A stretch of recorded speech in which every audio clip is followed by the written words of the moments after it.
I'm certainly not believing in the Dallas Cowboys. Luck finally came their way. You're one game out with a pathetic 4-8 record. Congratulations, Skip Bayless. You'll lose this Sunday to Green Bay, so all of this will be null and void. But I'm disgusted because I realize I have to listen to your mouth about the Cowboys through Friday.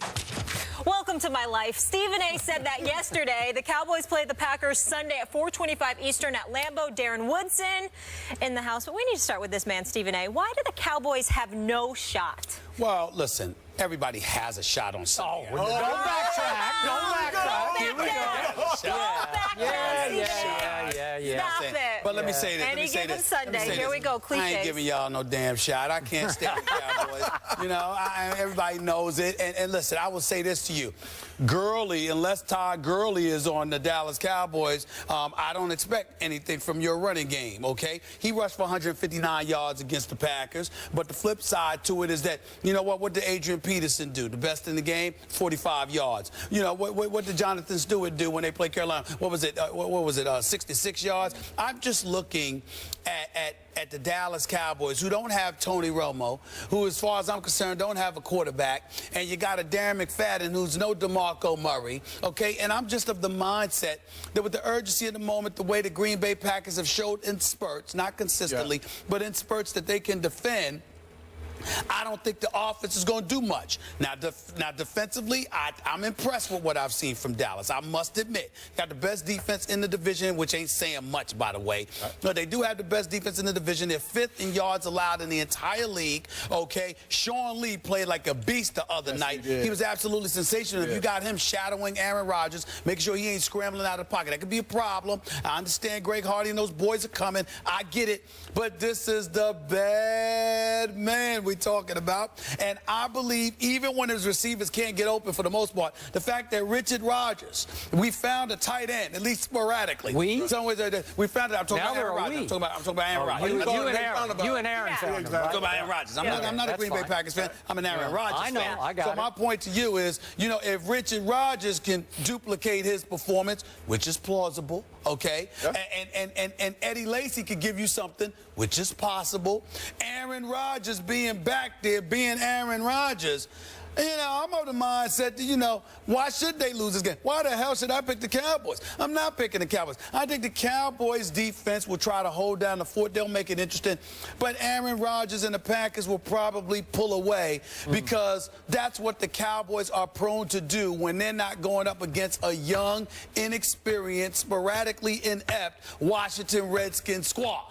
And that's what I see happening here. The Green Bay Packers will win Sunday's game, and once and for all, you know, Skip, I'm usually the one betting, putting myself on the line.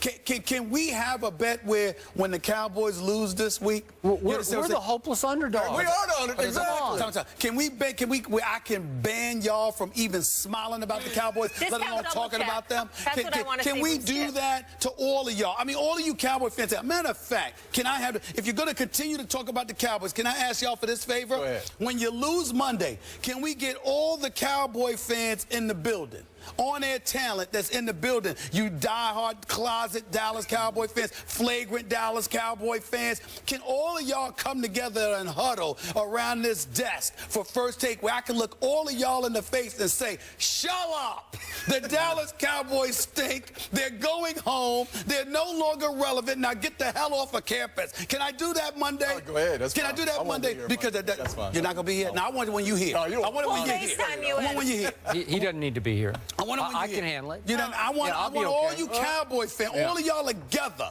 because y'all are sickening. Okay. And you will lose this Sunday. You will lose, and it's over. Will, on the record, will lose. Will. Thank you. Will. Mr. Woodson, recent inductee into the Cowboys Ring of Honor. The stage is yours. Look, how you going to introduce something like that? I got to say something like that. Now I feel bad. That was the point. Thank you, Skip. Yes, thank you. Tear you down. Bring you back up. There we go. I was trying to butter him up and get a little better answer. I'm with you. If we're looking at this, the Cowboys are the clear underdog coming into this picture. Matt Castle being the quarterback. They don't have Romo. They don't have their leader going into Green Bay. And it's hard for the Cowboys to win. You know, last year, going into the playoff game, great matchup. I thought Green Bay would just blow out the Cowboys. Cowboys played them for fourth quarter. Should have won that game. Should have won it. Chance to win that game in the end. The Cowboys don't have any fear. There's no fear. There's nothing to lose going into Green Bay to play this game. Does that scare you? At all. No fear. I'm talking trick plays. I'm talking trick plays. We just saw them play the Washington Redskins last week, and they blitz continuously the entire game. First time all Don't let year. them get in your First head, time Stephen A. all year. Yep. They don't have anything to lose. May I interject before Yes. you go? Little birdie in my ear. Go ahead. Now. Who could that be? Just as you know, well, listen, they usually. I wondered why you looked distracted. You were listening to somebody else. I thought you were getting to it. Well, no, this is the first time this has ever happened to me. They're usually talking to you. They ain't talk to me. But this is the thing. Little birdie in my ear, producer, just informed me that Darren Woodson is gone for the rest of the year. So we won't see you here on First Take. So all of this stuff he's talking. When the Cowboys lose, I can't find him. So he ain't gonna be around. He's fearless. He ain't gonna be I'll around. find you. He ain't How gonna be many around. times I've seen you wear Dez Bryant jerseys and Please. I'd love to see it. Oh, please. It's well, you know, I don't mind the X. Can I don't finish? mind. Go ahead, man. And you know you're a closet Deion Sanders fan. Oh, that's my man. That's your man. Prime time. I know it is. Prime time. But it ain't because of the Cowboys. That's because of him. Anywho, Thank you. He did wear a Cowboy jersey. I did play with him. Yeah, I understand that. He did win a Super Bowl with the 49ers Yeah, he before. did. He came and helped y'all win one, right? After beating y'all the year. But you were a Cowboy. I'm just saying. Okay, anyway. This team has no fear. And that's where Rod Marinelli is blitzing everybody. They don't care right now. They're at a point right now where their backs are against the wall. And that's the worst team to play against. It's a team that knows they're a game out. They know they can run the ball. They can take chances deep down the field. This weekend, Dez Bryant will be targeted more than he was last week. They will air it out this week because they know that they're the underdogs. And they know when they go up into Lambeau Field in Green Bay that they can care less This is all about what Stephen A. is saying, what everyone else is saying. They're going to take their shots. And they have a legitimate chance because, again, no one's afraid of going to Green Bay and Lambeau Field. Thank you very much, Russell Crowe. Hey, Gladiators now, right? Marcus Decimus Meridius. Hey, Gladiators now, right? Oh, stop it. The Cowboys. Oh, my goodness. Hey, look, oh, my goodness. The Packers don't scare anyone. They don't. Teams have gone in there and played them extremely well and won games now. So no one's afraid to go to Green Bay and win the game. Okay, my turn. And that bad man. No one's afraid of the bad man anymore. Yeah. Nobody's afraid of the bad man. No, Speaking of the bad man, Speaking of the bad man, disrespectful. to Mr. Woodson's point, I have a question for you. You got to help me out here. I don't know football the way you do, but again, I'm trying to comprehend what I see that I wrote down here as I look down what Aaron Rodgers has done for his last 7 games. Yeah, it hasn't been great. And I look at the last 2 games at Lambeau Field, both of which were losses. Yes. Wait, to Detroit and Chicago, beat them there and held Aaron Rodgers' offense to 16 did Detroit and 13 did the Chicago Bears at Lambeau Field. Are you kidding me? And I look at these 7 games, and I got to tell you again, the bad man has just been bad for 7 straight games, including at Detroit last Thursday night. They did get their little mini bye, so that should benefit the home team. But if you take away the 61-yard prayer that Aaron Rodgers threw to win the game, intended for Devontae Adams, caught short of its intended mark by Richard Rodgers, lucky at pure luck, just pure luck. If you take 61 off, that means that Aaron Rodgers in 4 quarters at Detroit threw for 212. Not bad, not great, not the bad man. Then I look all the way back to I'm going back 7 games. At home, they beat San Diego by a mere 7 points. He completed 55% of his passes. He went to Denver and threw for 77 yards at Denver. Then at Carolina, he admitted he got scared in the pocket on the last crucial play that resulted in an interception at the goal line. And then came Detroit at home. He completed 57% of his passes. He went to Minnesota, completed 47%. Chicago at home, 51%. And then I told you what happened at Detroit with the Hail Prayer Mary by Aaron to Richard Rodgers. I'm not seeing that guy. He's not there anymore. And his offensive line by the end of the Detroit game, and we don't know, but 4 starters were gone by the end of that game.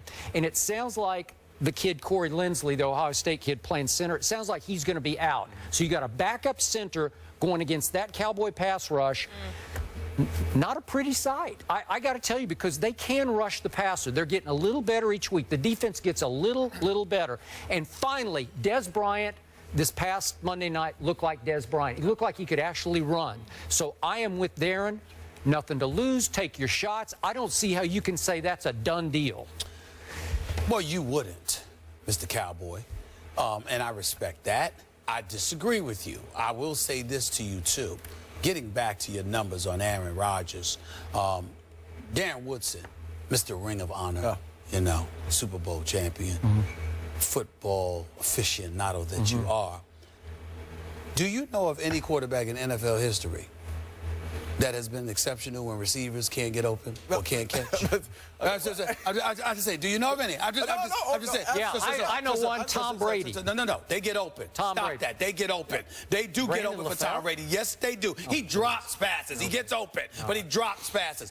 These guys were not getting open. Jones, Randall, Cobb, Vontae Adams, Richard Rodgers was a no-show at the tight end spot for most of the season.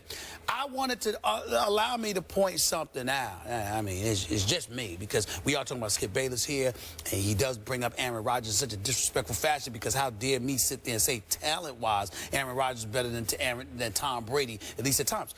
But over the last 4 games, Tom Brady has completed 61, 51, 54, and 51% of his passes. I didn't hear Skip bringing that up.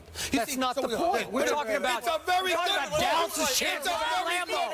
That's not the point. It's a very good point. You should have brought up Matt Castle's numbers. That's what you should. That's what you needed, not Brady's. Excuse me.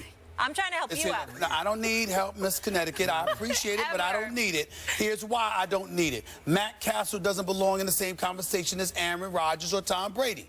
You're bringing up Aaron Rodgers in such a disrespectful tone. I'm simply saying Tom Brady has had injuries. Tom Brady has had dudes dropping passes, but Skip just glosses over that. But when it happens to Aaron Rodgers, oh, look at his numbers. So all I'm trying to say I just gave you 7 games. All I'm trying to say, and I gave you 4. That ain't bad. All I'm trying to say to you is this. When you look at the situation for what it is, this is Aaron Rodgers. You know this. He's dancing in the pocket. He's holding on to the ball a little bit longer. No. Hold on, wait a minute. When you say too long, what I'm saying to you is he'd rather get sacked, try to run, or throw the ball away rather than throw an interception, because guys can't get open and they can't gain any kind of separation. Now, you know that's true. Now, he may not admit it, but I'm going to put Mr. Ring of Honor and Super Bowl champion on the line right here. Are you going to tell the truth, the whole truth, and nothing but the truth, so help you God? Or are you going to sit up there and deny it, Darren Woodson? What are you going to do? Cowboys got a chance. That's all I'm on. Oh, I like that answer. Cowboys That's got a it. chance. Okay. On the record, under oath, Aaron Rodgers Cowboys got a representation chance over here. All right, so the Packers have beaten the Skip has Cowboys got y'all like this. 4 I really straight can't. times. It's unbelievable. Real quick, Skip, you love this statistic. Matt Castle's QBR 47, and we have a tweet I want to share with you really quick. 47 win. For the season. Oh, for the 47, season. Yeah. That's pretty good for Matt Castle, Yeah, that's good. This tweet from Shaq here. Stephen A. Smith, I like that suit. Your new name is Downtown Stevie Brown. I think he's saying you're smooth. And Skip Bayless, you always dress immaculate. He said that? Yeah, Shaq said he did. that? You know what? Shaq said You know it. what? You Shaq? got to go to break. You know can't what? comment. Darren's I'll sticking get Shaq around in a with second. us. I'm going to get Shaq in a second. Adrian I'm going to get Shaq in a second. Called out his coach after Sunday's loss. But did he back off those comments yesterday? We will tell you when we return. Try wearing a suit without boots.